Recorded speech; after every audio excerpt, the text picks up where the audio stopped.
साथियों, मैं मानता हूं कि 2024 के लोकसभा के चुनाव के जो नतीजे हैं, हर पैरामीटर से देखेंगे, दुनिया ये मानती है और मानेगी कि ये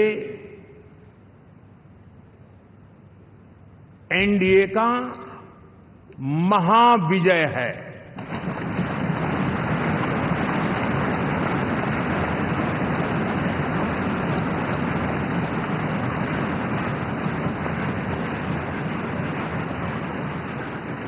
और आपने देखा 2 दिन कैसा चला, जैसे हम तो हार चुके हैं, गए, सब चारों तरफ यही दिखता था, क्योंकि उनको अपने कार्यकर्ताओं का मोरल हाई करने के लिए ऐसे काल्पनिक परेड ये करने पड़ रहे हैं। और साथियों, गठबंधन के इतिहास में अगर आंकड़ों के हिसाब से देखें तो ये सबसे मजबूत गठबंधन की सरकार है।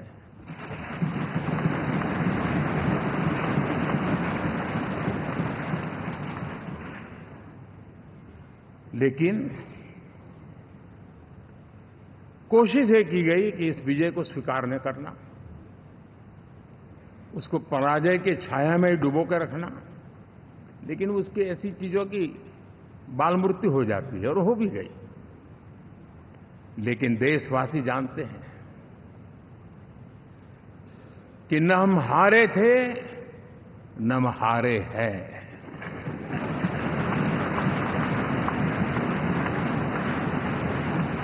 लेकिन 4 तारीख के बाद हमारा जो व्यवहार रहा है,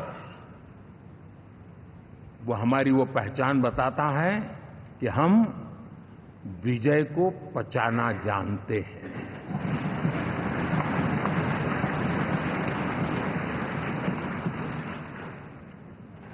हमारे संस्कार ऐसे हैं कि विजय की गोद में उन्माद पैदा नहीं होता है, और न ही पराजित लोगों के प्रति उपहास करने के हमारे संस्कार हैं।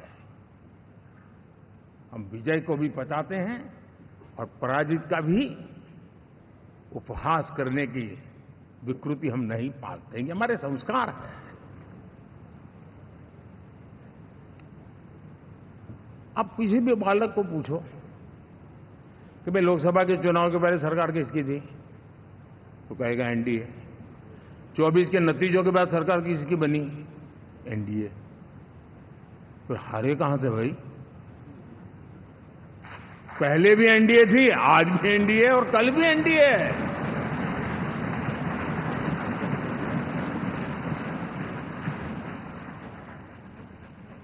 आप सोचिए,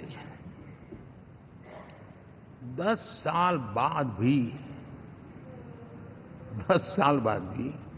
कांग्रेस 100 के आंकड़े को नहीं छू पाई।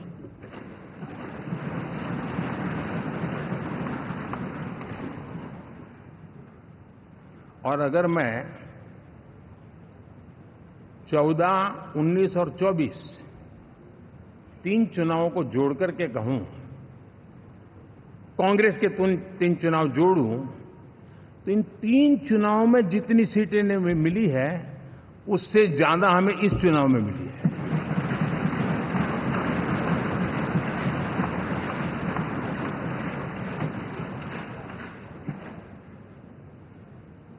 और मैं साफ देख रहा हूं साथियों, एनडीए वालों को अंदाज नहीं है, वे धीरे धीरे पहले तो डूब रहे थे, अब तेज गति से ये गर्त में जाने वाले हैं।